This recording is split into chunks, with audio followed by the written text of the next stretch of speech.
expecting to see a debate. You're expecting to see 4 young contestants occupying these chairs and debate their minds out. But instead, what we're going to do for you today.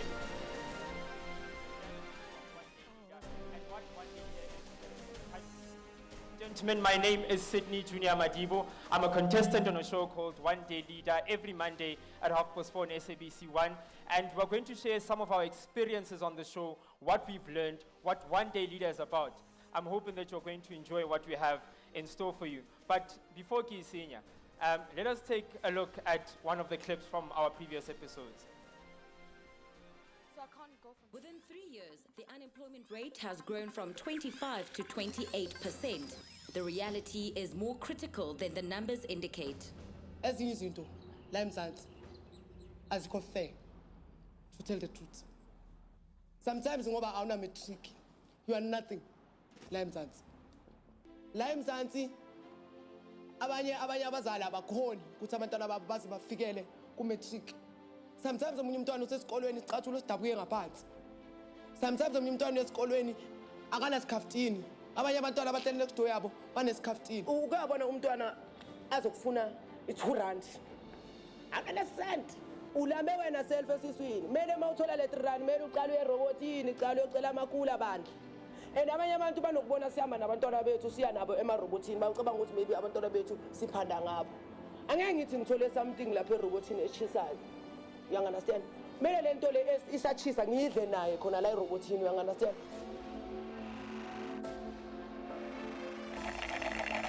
When we got to Tembelihl's place, obviously the first scent that catches your nose is the obvious smell of human feces. But today was, there was depth in that situation.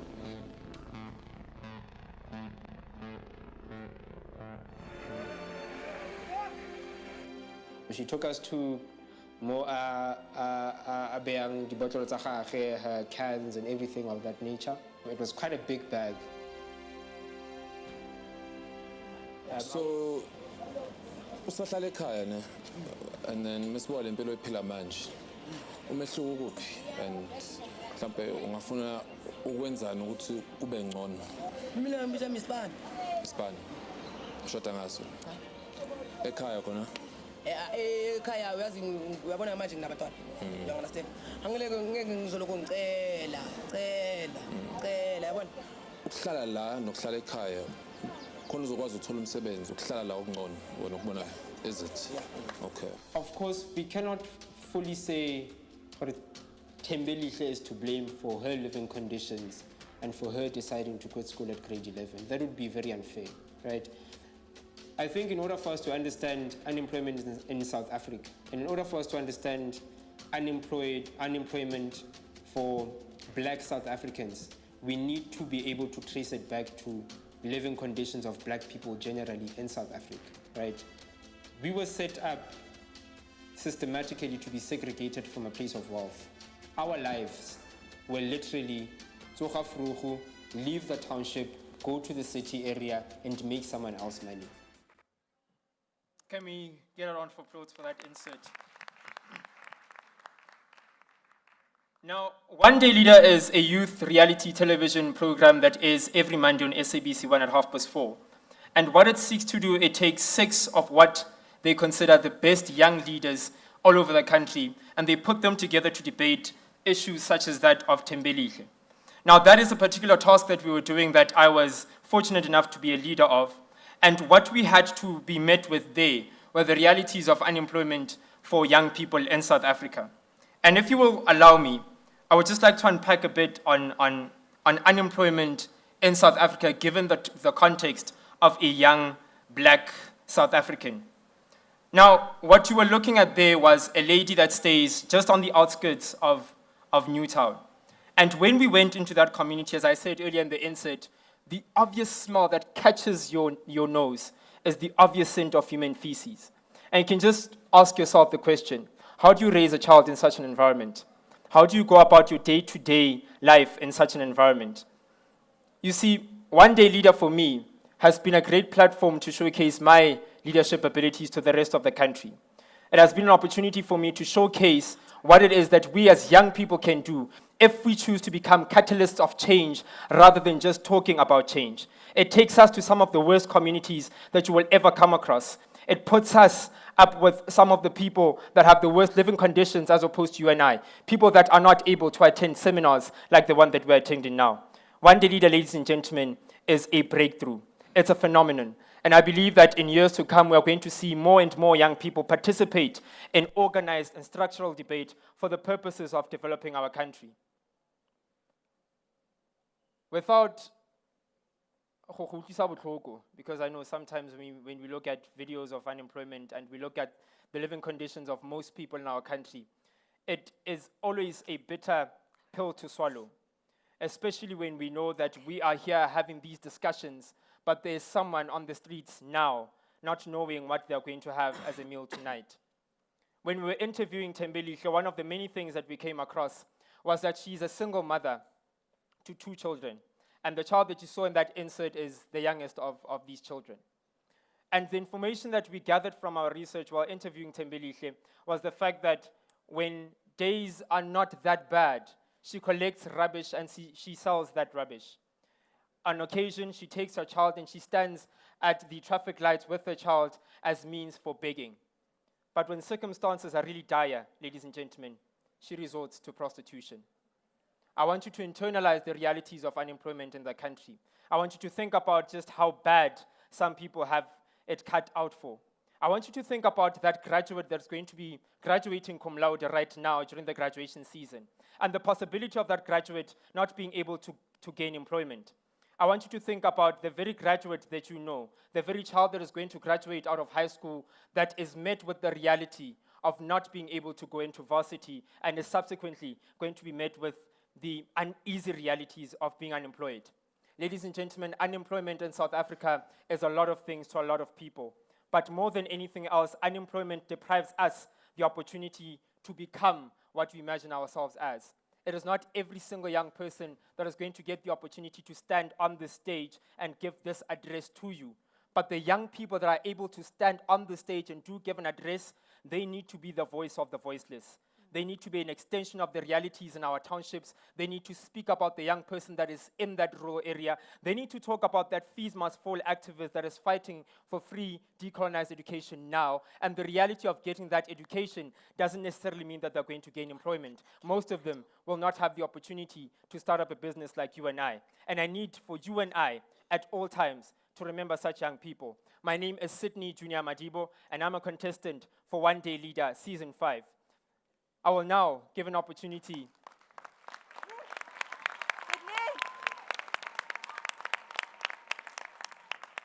I will now give an opportunity to one of the most phenomenal, some of the most phenomenal contenders that we have on One Day Leader to unpack more on the subjects that we deal with on a day-to-day basis. But as we observe these inserts, as we listen to these speeches, as we articulate the problems that we have in our society, as you think about that young graduate sitting at home right now without employment, I need you at all times to remember that you are the voice of the voiceless.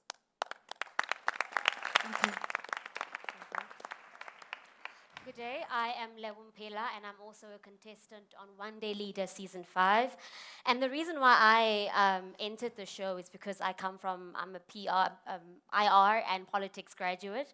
And I've always been very passionate about driving change and having an influence in having young people's voices heard, all the issues we're facing. And I think what I love the most about the show is that we not only have a voice to bring in our solutions or to really have an impact on how things can change. But what I love the most is how we are able to immerse ourselves into any and every single socioeconomic issue, and we're able to face the realities, because I feel like any change comes best when the reality is met from the ground level up. So I think with more shows like these, we're able to not only groom young leaders like myself, but we're also able to get young people understanding the issues we really face and how we can go about finding innovative solutions to figure out these problems. This is one of the topics that we had, and I had the pleasure of leading this task, and we were focusing basically on our protest culture in South Africa, and more specifically, our Fees Must Fall protest. Benji ke ngwanaka wa bone. Ke yana the first person ka mohara me o ileng a ba enroll in a university. Ka di 17 tsa October ngwana o buile gae a ba tla re mama ka di 19 ke tla be ke ngola khoswa ka bofelo ke feditse ile ke amohelehile ke tlo o sebetsa bjana mama ntwe a tsama le ntwe le re ke tlo ithuba ka go agela ntlo se sileng sa ntshosha ke yona phone from Hosia Petla a rapedisa accident ke eng Benjamin o thusi ke koloi ke re mama e ke nako la rapele thata motho ka moggo ke mona ka teng hawa go tshosa go tla a short doctor o tla mona mpotsa abuti pelo e eme ke ra awa bjang awa ke ba in a situation mo ileng gore ha ke sa ba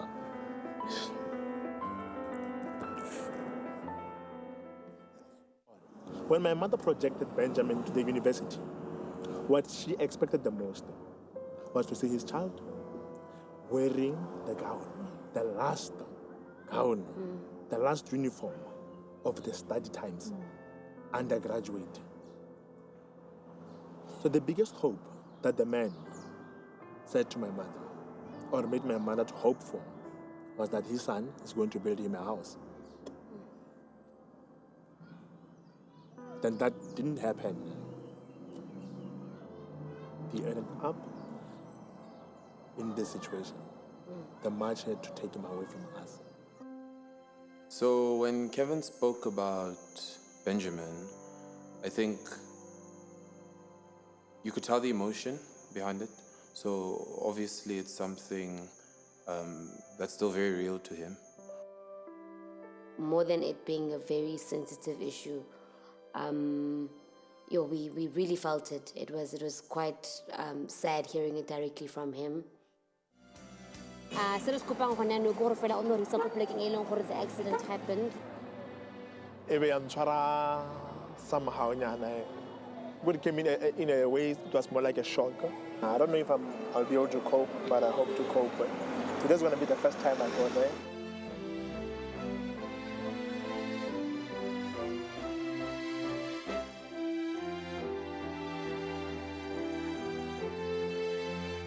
The walk itself was, I guess, we kept quiet because we wanted to make it a silent commemoration or remembrance moment type of thing. I had flashbacks.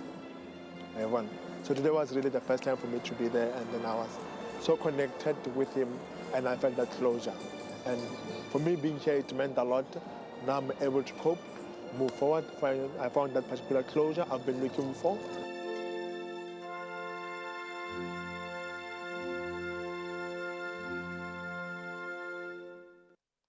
And as you can see with the stories of this sort, where a Fees Must Fall silent protest turns into student losing our lives.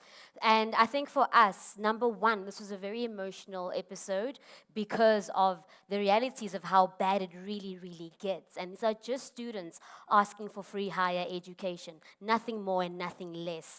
And I think the second thing as well is it made us open to the possibilities of how much change we can bring if we have more parts of SA working together, and not just the government, not just the private sector, not just communities, not just individuals. But I think we need to reach a point where even businesses and business boards are serving on school councils. And it's one thing to have graduates go to school and graduate, what happens thereafter? We need to find a way to work collectively where we don't even have people studying for jobs that don't exist, which is sadly a reality right now. What we need to do is just try to find ways where we collectively, number one, seek ways to really offer the higher education as it's supposed to be, because every single child in the country has the right and should be afforded the right to study for whatever they would like to. But added on to that, we need to find ways where a business is telling a school, we are currently in need of these skills, this kind of experience. Let's sort of drift the kids towards that sort of leeway. So we can see change in jobs, we can see change in our economy as well overall. And this isn't the only thing we focused on. Right now we're going to have another one of our contenders focusing on a different task that we had. Thank you. Oopsie. A few years ago, in an ordinary life orientation lesson, something extraordinary happened to me. We were asked, what would you like to become when you grow older? I said, I'd love to become the president of South Africa. My oh my, did I pull a serious joke. I was a big joke. I am Retabile Landman. I am 18 years of age, and today I'm proud to stand in front of you as a finalist on SABC1's very own leadership competition, One Day Leader.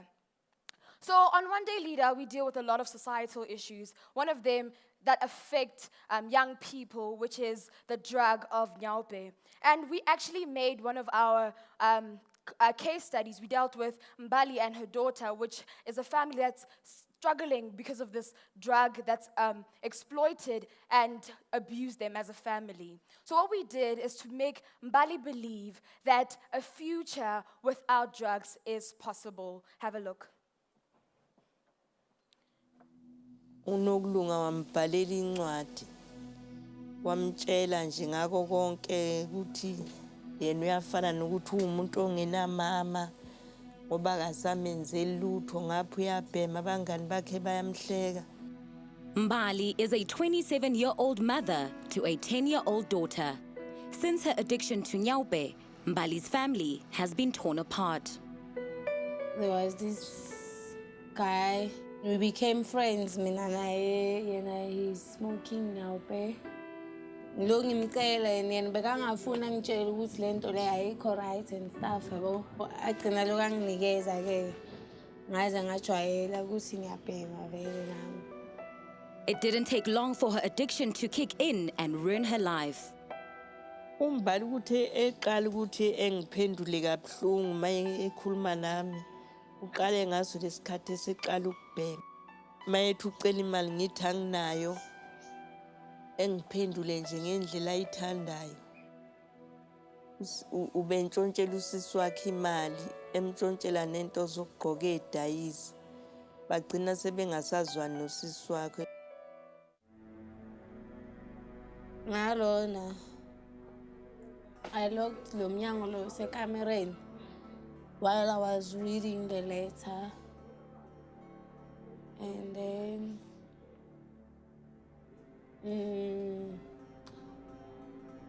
isingeke ngixoxe any philisi elila endlini vele ngawaxoxa ngakhi ngawaphuza. Maybe I drink about 12 for the apples.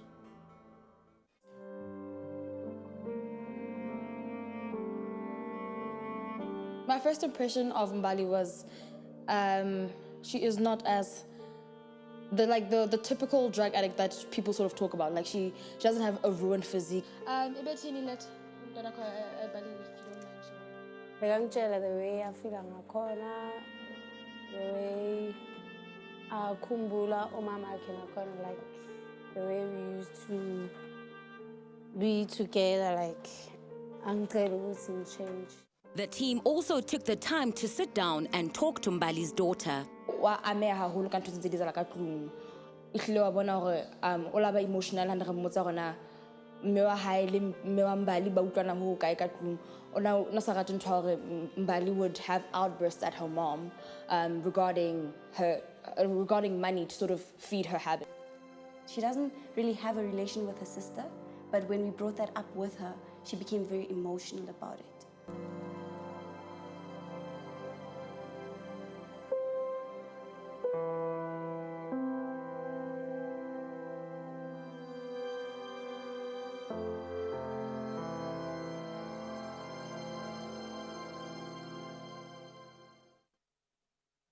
Thank you, ladies and gentlemen. So as you've seen, One Day Leader seeks to touch lives. And the way we touch lives is actually being in someone's shoes. Debating about poverty, debating about drug abuse is not the same as when you experience it. And we can call on government and the private sector to help us. However, we should never underestimate the power of the mind. And we should get our youngsters believing that a future without drugs is actually very possible. And we need to get to a point where we tackle the mind. We need to deal with the mind. And what One Day Leader does is that it grooms young people that are willing to now show people like Mbali that a future without drugs is possible. And one thing I also want to touch on is the fact that families are torn apart and futures are actually being ruined because of this drug that we have. So as One Day Leader, we actually believe that our society depends on the youth. And as we say, the youth are the future. But also we need to look at the environments that people like Mbali come from, where environments like that encourage the use of Nyaope. So what our arguments that we brought during the debate were things like we need to take advantage of primetime television and actually show that we need to discourage the use of Nyaope. We need to have billboards, especially in townships like Alexandra, where Mbali lives, that discourage the use of Nyaope. And as much as we want to write textbooks on textbooks and flyers and whatever about substance abuse rather, we need to get to a point where we tackle the black child and tell them that, listen, drugs is not the way. We need to start having conversations the same way sex education was encouraged, that it starts from home. Are we having conversations that discourage drug use? And I think with One Day Leader and with shows like this, our youth will be encouraged will be discouraged to use drugs like Nyaope. Thank you so much.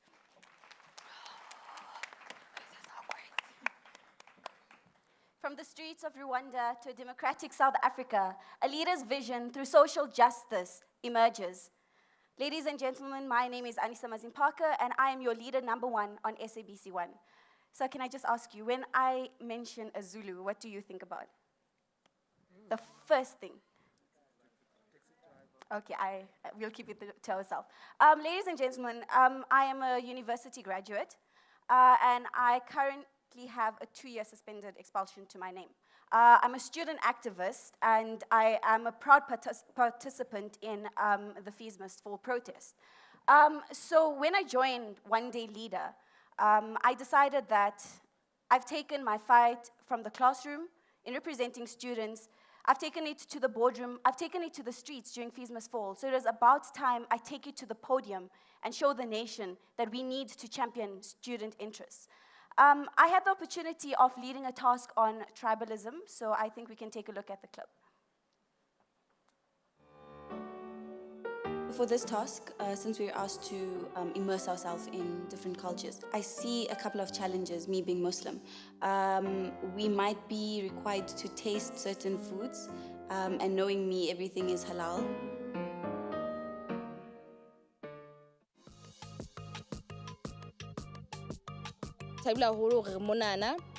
And I think everybody's going to understand their cultures very well, so I'm really excited for that.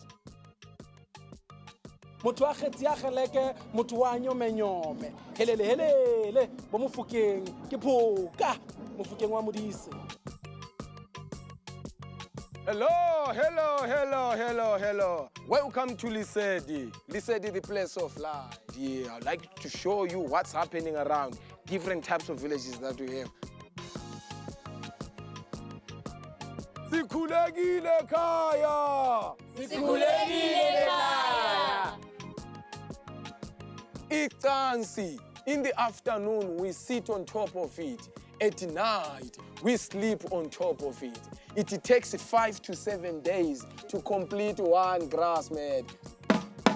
Tselaboya! Ikhwa. Can you say ikhwa? This one is because of the sound. It's a fighting spear. You come close. I'm not gonna stab you. You protect yourself. Close, open. When you stab an enemy in the ribs, you twist it, breaking the ribs. You know, I actually figured out that there's some aspects of my own culture as Mzulu that I don't know, like Utlo. I didn't know it's called Utlo. You know, that's what Umkhonto. Hotsong!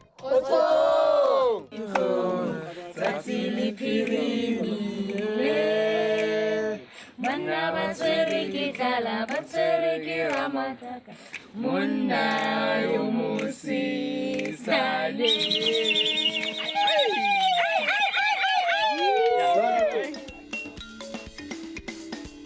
When we went to the clan Yabapedi, the way ba etsa matlo a bona ka teng, it's no different from the way Maxhosa etsa matlo a bona ka teng, the way Basotho ba etsa matlo a bona ka teng. We were made to think hore we are so different from one another.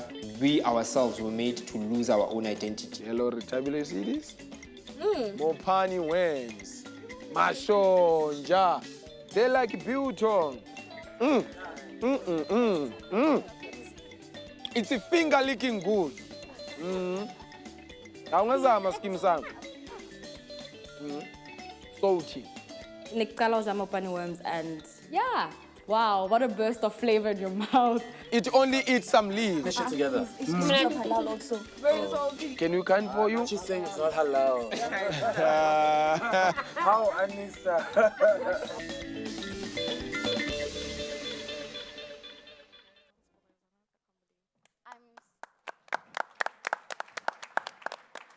I'm so sorry I couldn't have that worm. As you can see, this was one of our fun experiences. As I mentioned when I was walking down there, I said from the streets of Rwanda. So leading this task meant a lot to me because I am Rwandan by origin. My family and I came to South Africa in 1996 after the 1994 Rwandan genocide. Now, this genocide separated families. There was a rivalry between the Hutus and the Tutsis. And because of that, there was a separation of people, and thus led my family to South Africa. But when we look at tribalism in South Africa, we must realize that this is something that was implanted in the minds, in our minds. As African people, we're not supposed to be divided. Yes, we're supposed to be proud of our regions, but that should never overstep the next person.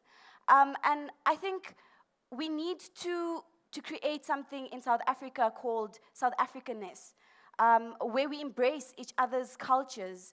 And of course, we can never do away with tribes, but we need to reach a point in life where we just see ourselves as one, but of course accepting each other's different tribes. I think a great man once said that if you want to move mountains tomorrow, you must be able to move stones today. So by us reaching South Africanness, we need to be able to work towards accepting each other for who we are, ladies and gentlemen. And I just want to say this journey of One Day Leader has been phenomenal. It's taught me so much. It's taught me so much of unity. And of course, amongst the other contestants around me, they do not see me as any different to them. I mean, I've been in South Africa for almost 22 years, but when we're on One Day Leader, we go there and we tackle issues as South Africans. We tackle issues that affect us all, and issues, we come up with solutions to those. So just in terms of tribalism, I'm hoping that one day, we realize the beauty in each and every tribe and do not discriminate. Because one thing I learned when we met a tribalism expert, he explained to us how xenophobia is an extension of tribalism. But ladies and gentlemen, I just want to thank all of you. And I think as the One Day Leader contestants, we'd just love to ask you to watch us. Believe us. Trust us. And believe that the future of South Africa belongs to those who are willing to invest in it. Nelson Mandela once said, it always seems impossible until it's done. If we all believe that we can be catalysts of change and driving development in South Africa, then I assure you, by investing in each and every single one of these leaders, ladies and gentlemen, you are looking at what could potentially be your next president. We thank you. Thank you. There you go. Do we go or do we wait for Mr. Mack?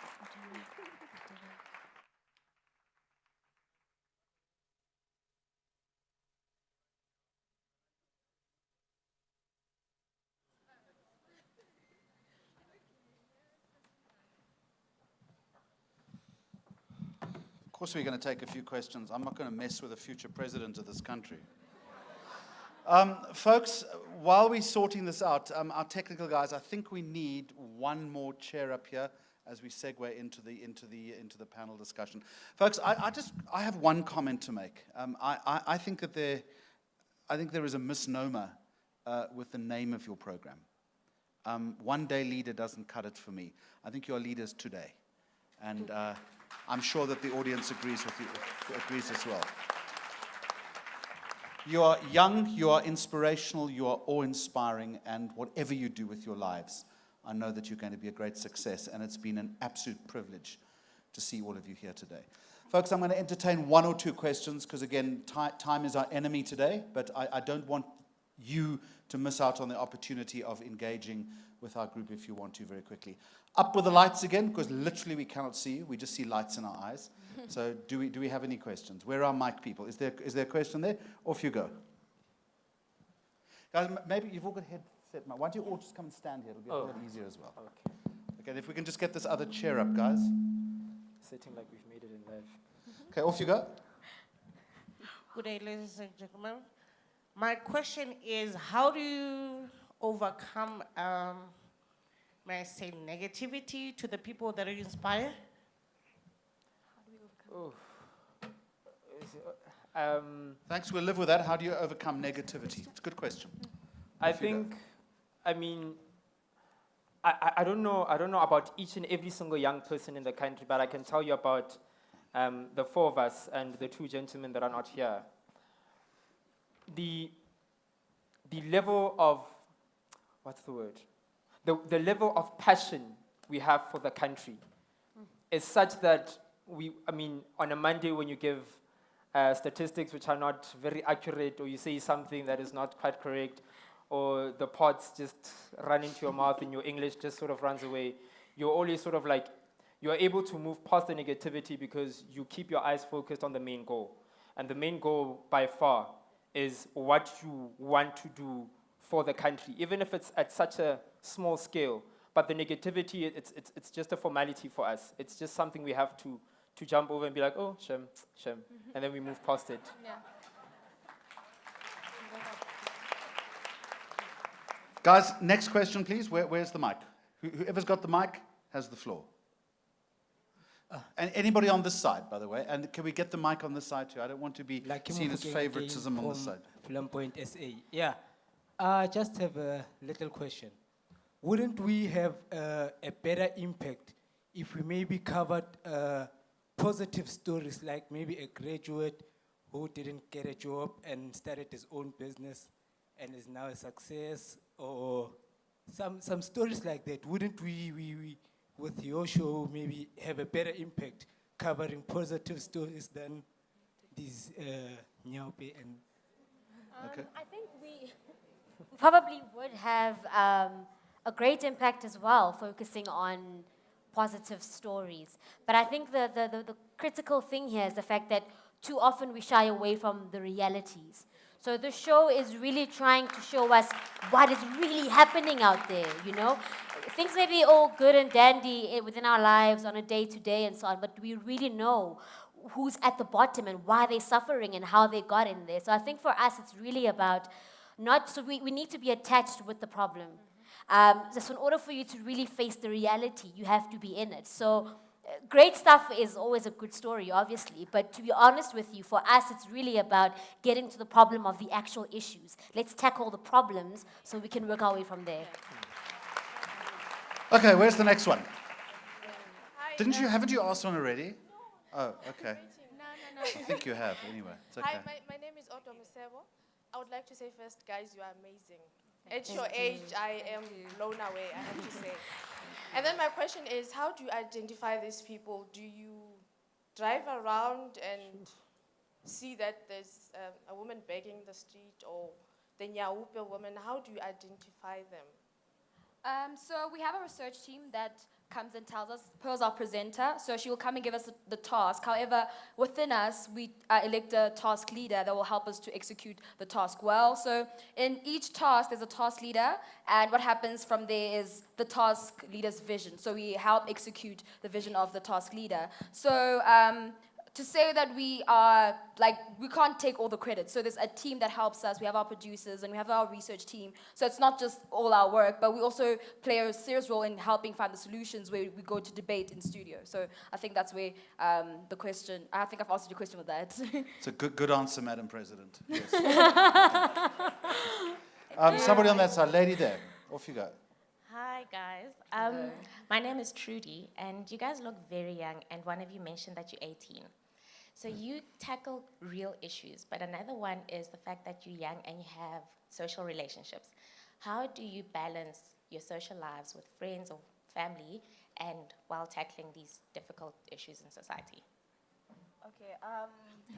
Okay, I'm 22. Socially, I'm not a person of parties. I'm more of an indoor person. So my focus when I started university in 2013 was to find something that I can attach myself to, and that became the student population. So in terms of that, I focused my time towards assisting students, but also understanding that I do have academics that I have to take care of. Because every time my parents, when I'd get off the phone with them, they'd be like, okay, cool, you're doing your SRC stuff, you're doing your SASCO stuff, sorry guys. You're doing your political stuff, you're doing your student leadership stuff, but don't forget the main reason you're there.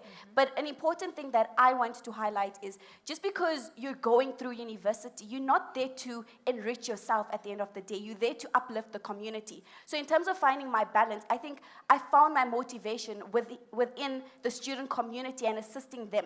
And once I found a solution or helped the next person, then it was very easy for me to go back to my books, focus and study, knowing very well that I have assisted someone else. Thank you very much. Okay, I'm going to take one more question. Where's that going to come from? Someone in the middle. Here we go. Thank you. Hello, everyone. I'm Khothatso Marwala from Kasi Shapers. You guys are very young. I did not think of myself as a leader at 18 years. So, and many of the youth in the townships where I'm from in Pretoria, they don't think of themselves as leaders. So I want to ask you guys, what do you attribute to the drive? What drives you guys? Because at 18, I was just the TV guy, but then you guys are there pushing and making sure we have a better South Africa. So what drives you? So you were just watching TV when you were 18? We'll take it from you and then I'll come. Yeah, we'll all take it. Seriously? Maybe we'll each. I don't know, do you want to? Collectively, we feel sorry for you. Stop. No, please take it. Okay. I hope you get out more these days. It's fine. Guys, that was a good question. It really was. I want all of you to answer, and then I'll ask you to leave the stage. Hey, I thought one was going to. What drives me personally, I come from a background where as a child I didn't have much expression. And growing up, going through different forms of abuse in a household, you have two options. You either make what you're going through your reality and you blame everything that you go through in life on that, or you step out of your shell and you say, it happened, it's not my reality, I want to become better, I want to become different. And apart from just one day leader, generally in each and every single space that I find myself in where I have to lead, I make what I want to become my reality and not where I come from. And I attribute, I wouldn't say my success because I haven't really reached that pinnacle, but I attribute a whole lot of the work that I do to understanding that what I went through as a child happened and it passed. But what lies ahead and what I can do is far more beyond whatever happened when I was younger. Damn, that's a good answer. Oh, powerful. Next. For me, it's similar to what Sydney had just said. So in relation to the show itself, I studied politics and IR, and I struggled to find a job for the longest time, which is when I then decided to take it upon myself to get into other industries such as PR and print media. And that's when my entrepreneurial sort of knack came in, because I wanted to have a say in creating jobs. And so for me, my drive is entrepreneurial leadership. So I'm driven by making change. I'm driven by allowing someone to not go through what I went through Someone to know that if I study this and it's in this field, I will be able to get a sustainable job. So I'm driven by wanting change, and my own experience itself has taught me about sort of creating your own opportunity, and through that, you help the next person. So it really is a personal type of thing. Yeah, thanks so much. If that makes sense.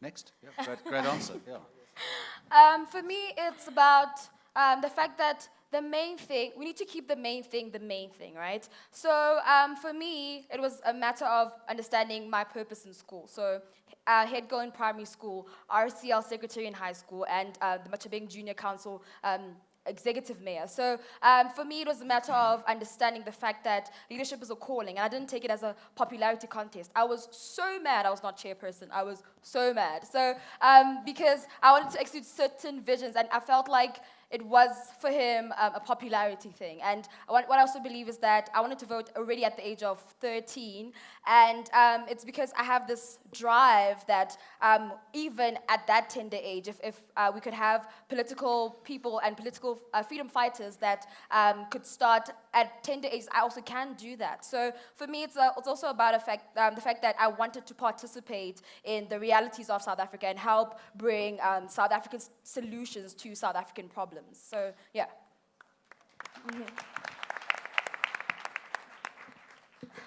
Yo. Okay, so with me, I must admit I'm very different to my other two sisters. With me, starting from high school as an RCL to varsity level as an interim UJSRC president, I think what challenged me was my background. Having my parents flee the Rwandan genocide and coming to South Africa, starting as a refugee, seeing the challenges that my parents had to face. That is something that keeps me going, actually, my parents. I mean, we've been through a lot, through walking through the Kruger National Park just to get here. And my biggest motivation are my parents, firstly for them getting us here. So the next thing will be me defying the odds, not only as a refugee, not only as an African, not only as a female, not only as a Muslim, but the whole package. So to me, it's about defying the odds, to remove completely the connotation that people associate with Africans, that they associate with being a woman, that they associate with being a refugee, being a Muslim. I mean, hey, I'm not a terrorist, but yeah. So I had to, those are the type of things that I had to kind of deal with. And my motivation, again, just comes from assisting those people and uplifting society at large. Thank you very much.